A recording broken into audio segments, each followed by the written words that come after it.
आइए जानते हैं आज की देश और दुनिया की सेलेक्टेड काम की और महत्वपूर्ण 25 बड़ी खबरों को फटाफट। पर अभी तक आप इस वीडियो को लाइक नहीं किया है तो लाइक कर दीजिए और चैनल को सब्सक्राइब कर दीजिए। एम्स के डॉक्टर पर्ची पर हिंदी में लिखेंगे दवाओं के नाम। स्वास्थ्य मंत्रालय ने जारी किए निर्देश। एम्स जैसे संस्थान जल्दी हिंदी में काम करती नजर आएगी। छात्र छात्रा हिंदी में ही मेडिकल की पढ़ाई करेंगे। डॉक्टर भी मरीजों के पर्चे पर हिंदी में ही दवा लिखेंगे ताकि मरीजों और तीमारदारों को आसानी से समझ में आ सके। इसका पूरा खाका तैयार कर लिया गया है।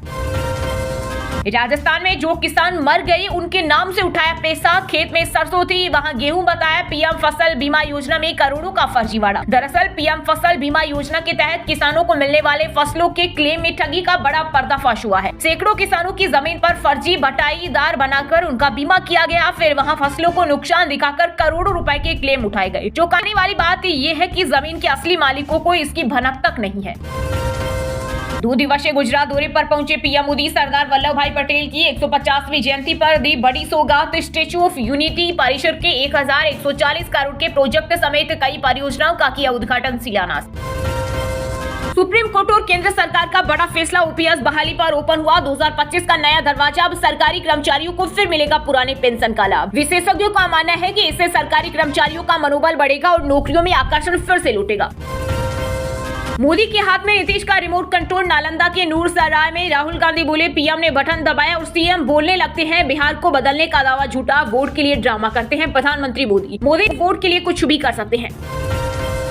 मुंबई में एक्टिंग क्लास में 20 बच्चों को बंधक बनाया। पुलिस ने आरोपी का एनकाउंटर किया। मौत से सभी बच्चों को सुरक्षित बचाया। हालांकि अब तक आरोपी रोहित आर्य के मकसद का पता नहीं चला है। पुलिस के मुताबिक आरोपी ने 100 से ज्यादा बच्चों को ऑडिशन के लिए बुलाया था। दिल्ली पुलिस बोली 2020 के दिल्ली दंगे कोई अचानक भड़की हिंसा नहीं थे, बल्कि केंद्र में सत्ता परिवर्तन करने की साजिश के तहत किए गए थे। इसका मकसद देश को कमजोर करना था। सुप्रीम कोर्ट में 177 पन्नों का हलफनामा दाखिल। कांग्रेस आरजेडी ने छठी मैया का अपमान किया। पीएम मोदी ने मुजफ्फरनगर में जनसभा को किया संबोधित। बोले निर्जला व्रत को ड्रामा बताने वालों को बिहार माफ नहीं करेगा। कहा आपका बेटा छठी मैया की जयकार पूरी दुनिया में कराने में लगा है। दूसरी तरफ कांग्रेस आरजेडी ने छठी मैया का अपमान किया है, जिसको बिहार कभी नहीं भूलेगा। जल्दी भारत में सीधे सैटेलाइट से चलेगा इंटरनेट। एलन मस्क की कंपनी स्टारलिंक आज मुंबई में डेमो रन करेगी। हर जगह मिलेगी कनेक्टिविटी।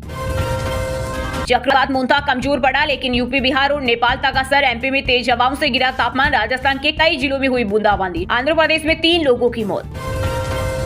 भारत यूरोपीय संघ ट्रेड डील 20 में से 10 चीजों पर हुआ समझौता। केंद्रीय वाणिज्य मंत्री पीयूष गोयल बोले जल्द बन सकती है अंतिम सहमति। कार्बन टैक्स जैसे मुद्दों पर बातचीत जारी।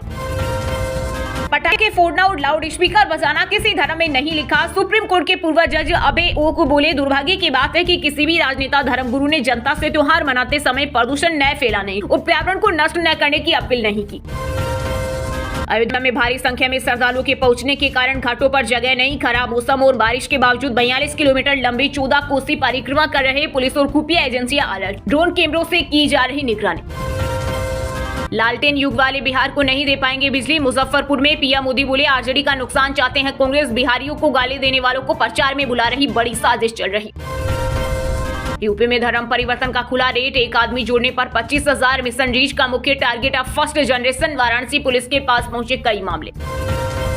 पान खाकर थूका तो 250 रुपए। डोगी को पोटी कराया तो 500 रुपए। वाराणसी में गंदगी फैलाई तो देना होगा जुर्माना। नगर निगम ने शहर में स्वच्छता को लेकर उठाया कड़ा कदम। जिंदगी चली जाए परवाह नहीं। केंद्रीय मंत्री शिवराज सिंह ने सीहोर में आदिवासियों को मिले नोटिस पर कहा अन्याय नहीं होने दूंगा, मुख्यमंत्री से करेंगे बात।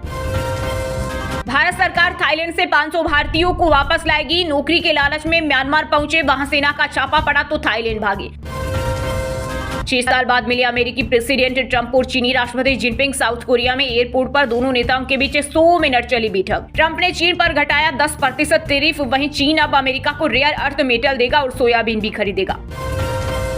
दिल्ली, नोएडा और गाजियाबाद में सांस लेना हो रहा मुश्किल। खतरनाक पहुंचा प्रदूषण का स्तर। शहर के ज्यादातर इलाकों में फैली धुंध की चादर। आनंद विहार में AQI 400 के पार।